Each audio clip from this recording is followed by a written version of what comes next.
Hey guys, it's Celine. It's Wednesday, the 3rd of May. Hallelujah, May is here. It is actually springtime, full on, and better weather is coming, and like that. So very green and birds and singing, and it's just glorious, and it's like way overdue. So I thought I would come out, at least, have a go at this. To share what I have been doing with my cards. So I'm watching quite a bit of tarot content on YouTube at the moment, and I don't always feel like I sit exactly in the same vibe as everybody else. So because different life, different things, different, everything's really very different. So this is just my take on things and my my adventure at the moment. So what I've been doing is I have been making a set of cards for myself, and this one with the crystal skull, for example, is one of those. It doesn't have any captions as yet. I'm still also trying to figure out whether I can write on this in some kind of marker that it won't come off or look bad or look ugly or anything. Maybe I will just use pencil eventually.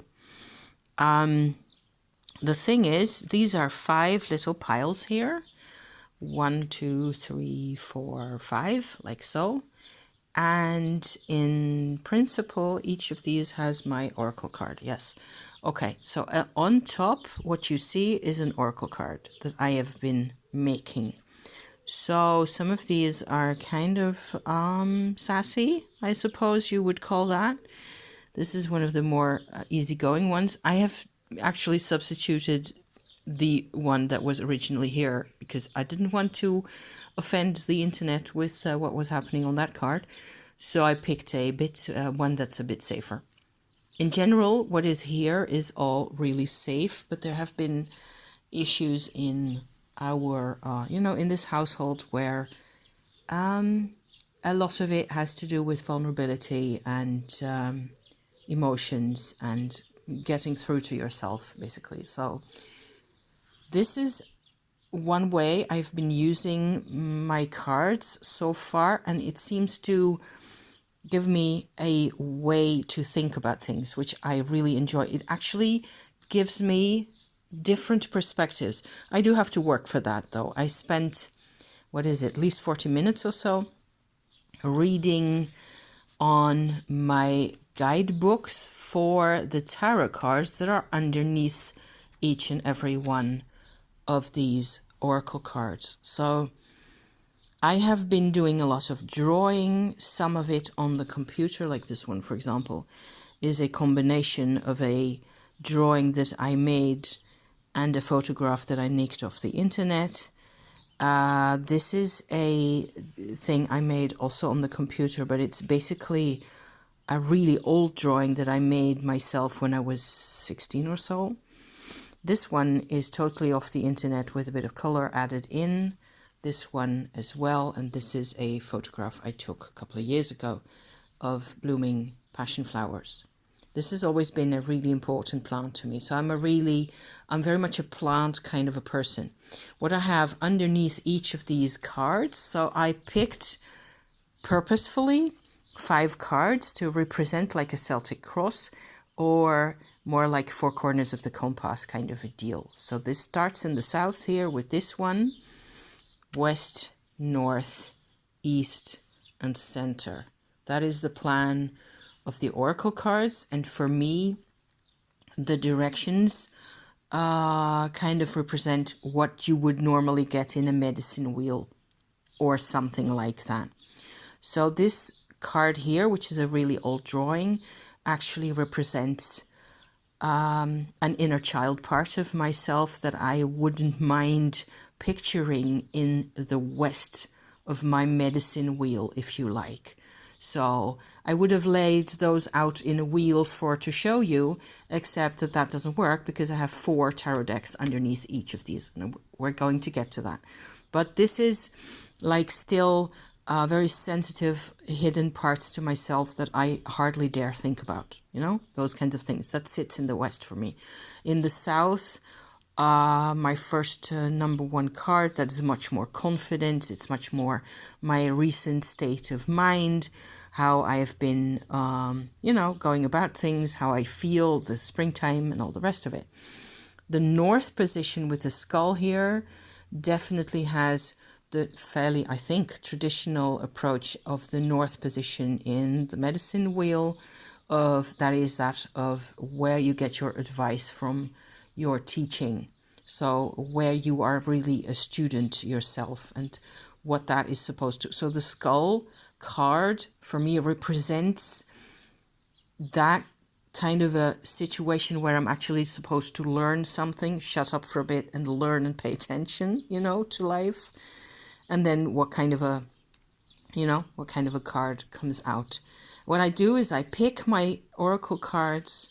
This one is the East position, and then I draw a tarot card to go with that position as a Celtic cross, basically. So this East card here is an incense burner. That's actually a sphinx. This is I believe, ancient Greek artifact. I think so. It's quite archaic, the face. So maybe it's, I don't think it's Egyptian necessarily. I'm not completely sure. But it's an incense burner, and it has everything to do with, for me, with sort of states of life or parts of life where I'm fairly confident about myself, but in the sense of what I have actually accomplished. So where I've actually already made a difference or already gotten to a certain level where I'm fairly sure of myself, not so much outward as inward. So in the terms of being fairly solid about myself. And the heart card, the core with the passion flowers, really represents the hidden parts, the unknown or the soul or the direction of the future that you want to take, things like that. So much for those 5 positions. I just wanted to go into a little bit of detail. And then, having done that, I picked basically a TDM, Tarot de Marseille card, for each of those 5 positions. So I get 7 of discs here, the Cavalier de Denier, so the disc knight, right? There's another disc card here, the 10 for this one, which I thought was kind of interesting.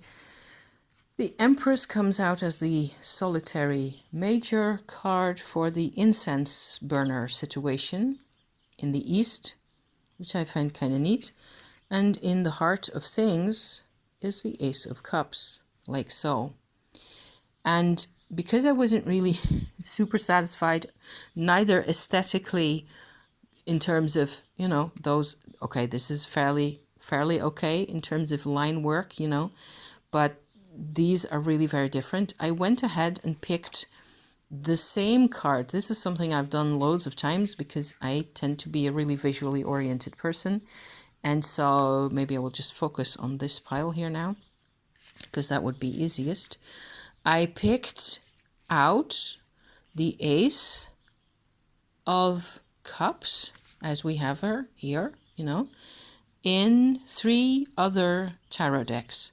The Erotic Tarot that I acquired recently, which is quite a find, with a booklet and a description for this card.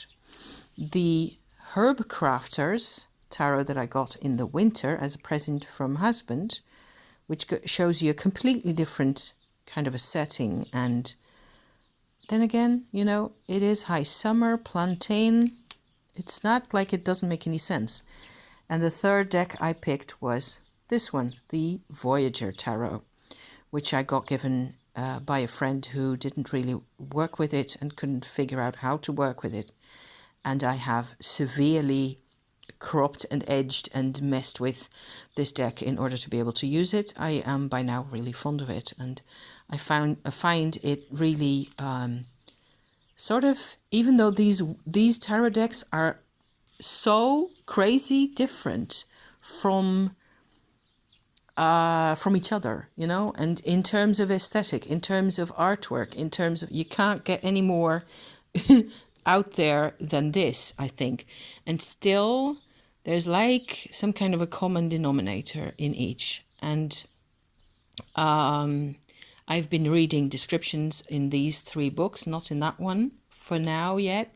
I can still add that to my booklet. I've been, doing my scribbling like so, where it turns out that what you really need is a landscape organization, sort of horizontally, with your positions, and then and each of your, you could do this in an Excel file if you wanted to. But I have found this to actually work for me. So I was really pleased. This isn't necessarily something, what comes out for me basically from the whole kit and caboodle here is to have respect, self-respect, and sort of acknowledge it's like a blind spot where I always don't will, I second guess myself. I think I am not good enough. I think I have to do more, do different. Whatever it is that I am doing cannot possibly be okay by itself, Some caveats that go with this Achiever card here in the Voyager, which is the same thing as your Knight of Roses here, and so on and so forth. So I'm actually getting quite a bit of a message, but I have to sort of read all the descriptions in all the booklets or books that come with this stuff. The best book at this point being this very battered copy of the Voyager Tarot, which I still think is pretty gorgeous. I had to do a lot of work on this deck. Oh my goodness. The images of the deck in the book are black and white, so you don't really get to see so much of an issue with that. This looks fairly, okay to deal with. I've made videos in the past about how the Voyager Tarot in my book was a nightmare because this is a different card. It's the Moon card.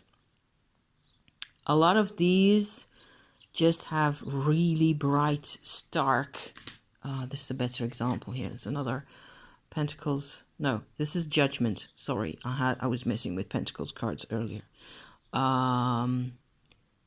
Where originally these blue bits, sky, in the photographs that were used for the collage work here, were so bright and so garish that it just hurt my eyes.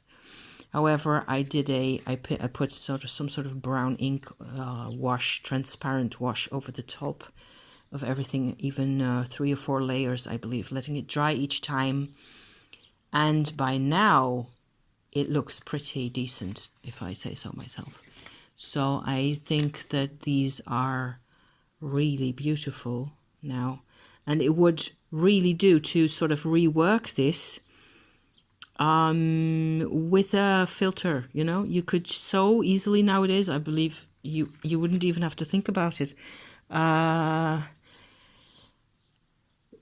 Use these images to reprint this deck and just put a filter over it, because I think there's other people out there who just don't like it that much because of the lighting issues and contrast issues in the original material that was used for to create this deck. Like, this is a good example here. You have all these faces. The lighting on each face is different. And it just, originally, in the original version of these cards, it was just like, it just hurts your eyes. Maybe a lot of people don't mind this, and then, of course, they're completely fine with this edition. And, of course, it had borders, going all around, and I took those off in a hot minute because, yuck. So, I am really pleased to be reworking my tarot in this way, to be working with my cards in this way. I find all these cards to have a lot of value each by herself, you know? So the Empress becomes this, for example. Let me just finish off with the Empress here because it's so cute and pretty. The rose and chili combination here, it looks like a rosary even, with this heart pendant, so pretty. And a beehive piece of beeswax with little nets in like that. The Voyager rendition with a very Egyptian priestess, and loads of space, open space is what strikes me about this one. And this is, so you get quite a bit of color harmonizing between wildly different decks, and that is one thing I definitely wanted to have pointed out to you as you sit where you are and watch me and listen to me talk about these things, because that struck me from the beginning, from the get-go. It was like, even with the Marseille, in with that, if I shove all this to the side for now, I can pull out the moon cards, where there is no necessarily no oracle card of my own to go with that. These are the 4 moon cards as I have used them, or as I have picked them out now, because they didn't really come up in my reading for myself. And I am struck that this kind of nearly exactly the same pale blue, cloud blue color comes up in all 4. Herb Crafter, Erotic Tarot, Tarot Gerger, Besançon Tarot, that is TDM Marseille type, more or less, deck from 1801, so the oldest definitely, and the Voyager. So there's kind of like a universality. Of course, these 3 are American-made decks, which is where apparently a lot of the freedom is, because with all these kinds of images, I keep wanting European people to make something similar or different. And I don't find that many European tarot decks that are equally satisfying to work with for me at the moment, so far. But this one does a great job still. It's very close in terms of Tarot de Marseille. This one is actually a deck that comes from the north of France, the northeast, and it is, I wouldn't be surprised if this was actually one of the very closest to my native homeland, the Netherlands, that was made, you know, in terms of tarot. I don't believe the Dutch ever made their own tarot. I have to go and look that up now, because that's interesting. So I hope you enjoy looking at my pictures and how different they are, and how there's still kind of a similarity and kind of an echo between them. And they all have a different function, different needs, different purpose, you know. And the 10 of Earth is a plant here, a horsetail, and there's a yucca plant here, which made me have to think. I had to think about how can I imagine a plant that is from this continent and not from the Americas, you know. But I was thinking about basket weaving, of course, which is something that has been done here, and more or less the weaving of chair seat mat like that is something that was traditionally done here in this area where I live also. And they also used reed to make beehives back in the day. So those oval shaped little huts, you know, with a little opening in the front that the bees could live in. Back in the old days, that's where beekeepers would have their bees living inside. So yeah, not anymore though. They tend to be more like cabinets nowadays. But this is one. It's a very traditional way of weaving plants that doesn't get used much anymore around here. So interesting to be thinking about. Lots of different dimensions. So thank you for watching. I'm going to conclude my little ramble here, put my cards back where they belong.